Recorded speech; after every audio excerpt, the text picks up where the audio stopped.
At this time, I would like to welcome a special guest who is a caregiver herself and a member of the Wounded Warrior Project to discuss her experiences. Please welcome Ms. Fitha Dahana-Ellis.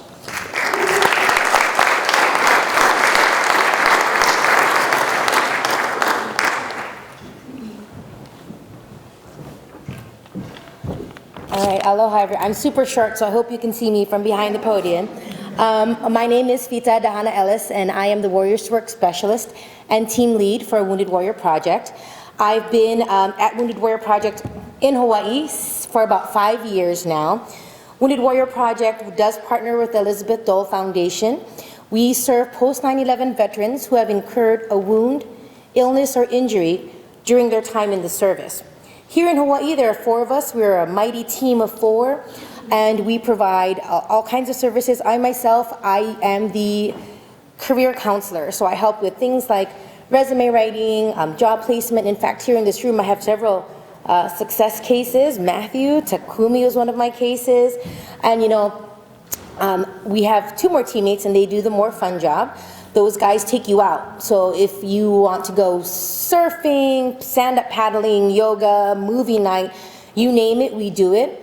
And although on the outside it might seem like just going out and having fun with a bunch of veterans, it really is truly about those connections, right? A lot of the times I go to these events and the veteran will tell me, hey, this is the first time out of the house for me besides my VA appointments.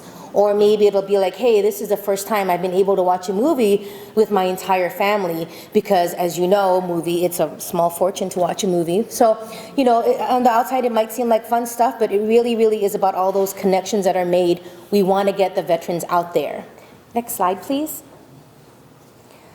So this is how we honor and empower wounded warriors. We connect them with peers, programs, and communities. A lot of time the biggest problem with these veterans and the caregivers is that when they come out of the military, where they had a really strong support system, all of a sudden now they're alone.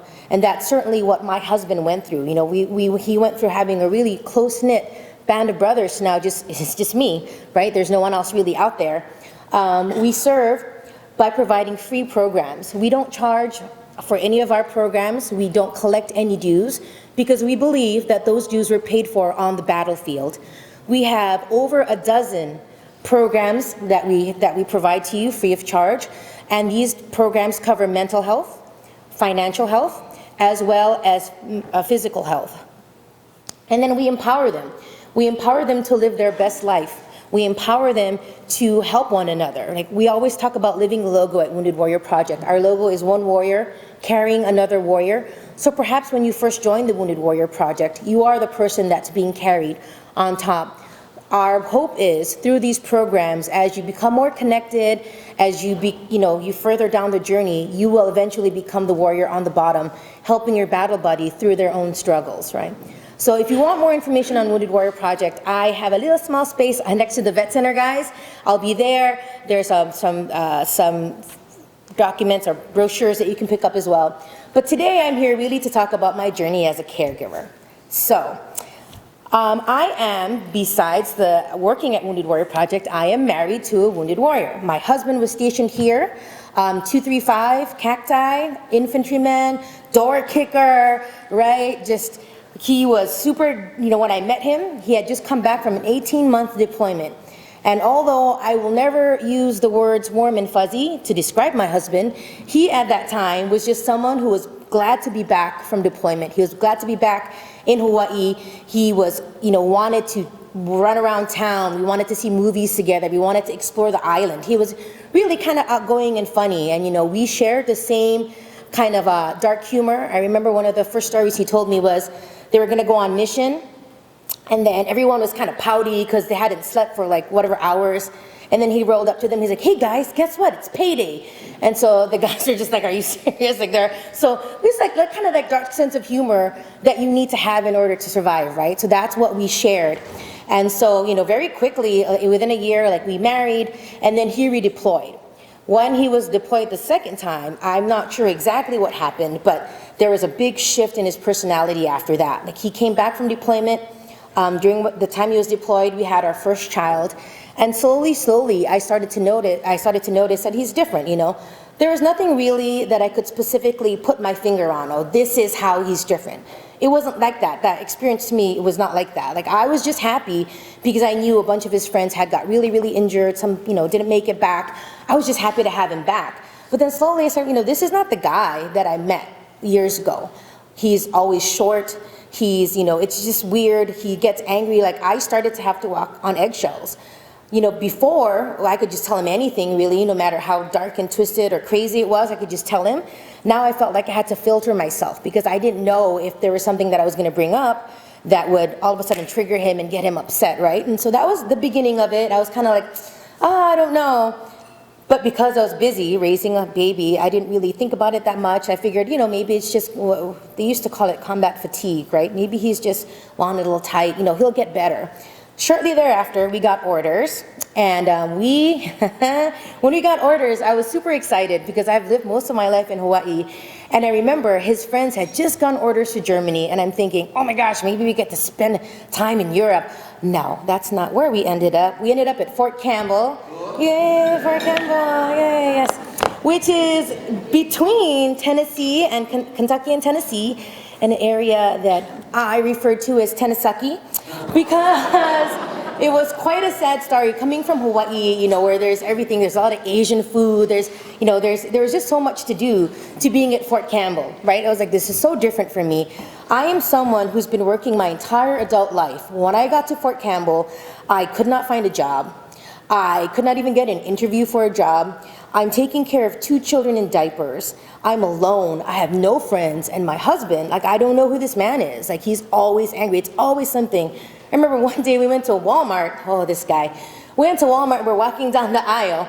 And then this woman comes beside us. So she surprises him. He doesn't expect someone to be behind her. And he's super tensed up. She grabbed something so close to us. And she walked away. And my husband goes, what did she want? I'm like, probably detergent, because we're in the detergent aisle. Like, these were just small things that were happening.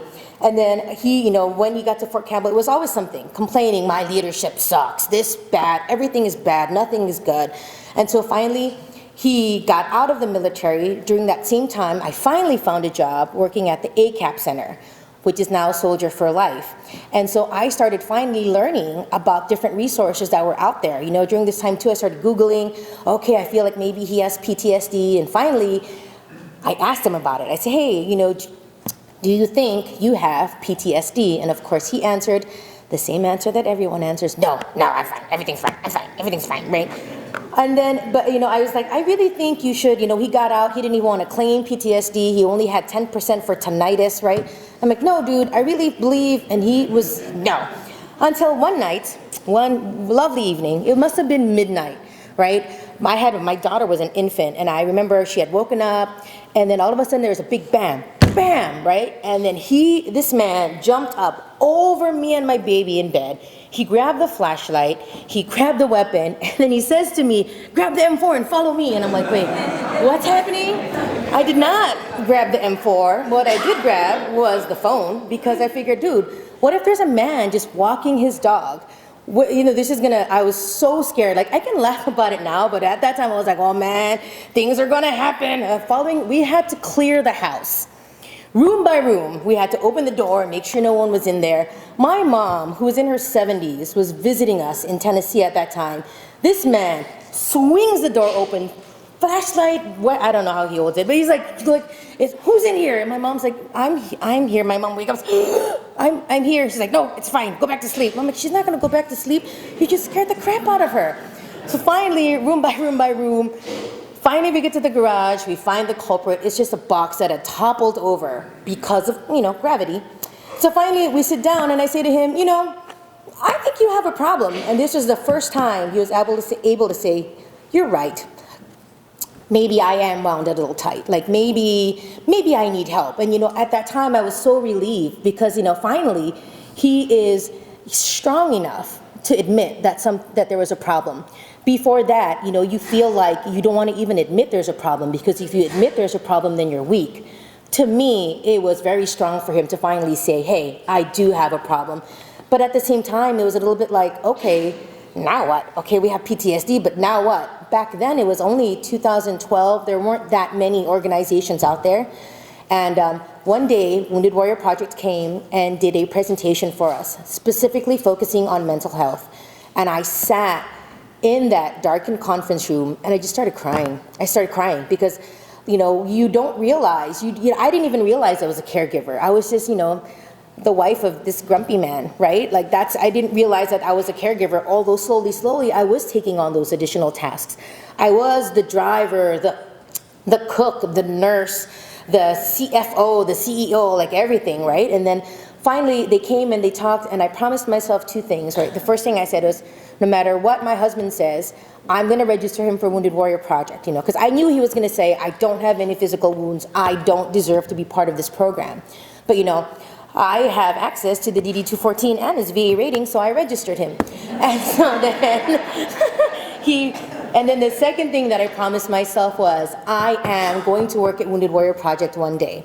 And you know, 8 months later, lo and behold, I was on an airplane flying back to Hawaii and being able to work with this, you know, wonderful, wonderful organization. And so, you know, definitely I'm gonna echo the same things that have already been said. It's not easy being a caregiver. Definitely just when you think you have everything figured out, something new happens, right?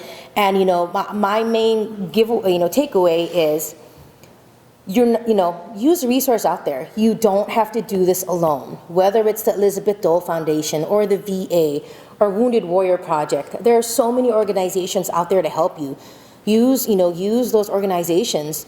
I can't tell you how many times I've called someone at the vet center, the West Oahu Vet Center, and to be like, look it, my husband is freaking out. I don't know what the hell is going on, but he's freaking out. What do I do? And then they'll tell me, okay, here's what you need to do. Make sure you do this, make sure you do that. You know, it's such a valuable thing. And you know, even working at Wounded Warrior Project, I'm so lucky. I have access, I'm knowledgeable, I know all these different resources that I'm able to use. Had I not learned about Wounded Warrior Project, I would have still probably been alone. You know, and I know now that I have resources out there. And you know, I would love to say that it gets easier, but you know, it doesn't. It doesn't get easier. It's always something different. Every day just brings something different. In fact, 2 days ago, my daughter, a fan dropped on her, right? And so she had a gash, the corner of her eye. So she's gushing blood. Her hand is covered like this, blood on her neck. My husband sees her and freaks out. Ah! Yells, he scoops her up, he's yelling, oh, we gotta go. I'm like, where are we going? To the emergency room. Her eyes gouged out. I'm like, no man, she just got a small cut. Calm down, it's okay, sit down. And so for him, because when he was downrange, he saw a lot of kids missing an eye, and so that immediately, we sat down and he said, I was immediately back there. Like I smelled all of it, I felt all of it, like he was back there.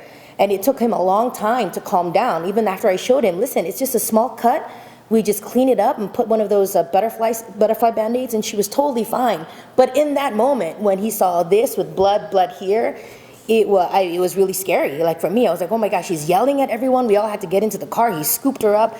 My daughter's not freaking out because he's freaking out. She's freaking out, right? So, you know, it doesn't get easier, but it does get better. In the 5 years that my husband has finally started doing treatment regularly, connecting with other warriors here on the island, I get to see glimpses of that man that I first met. We can talk about those, you know, dark jokes that we talk about all the time. It gets better. It doesn't get easier, but it does get better. Reach out to those organizations because we are here for you. You don't have to do this alone. Right? Thank you.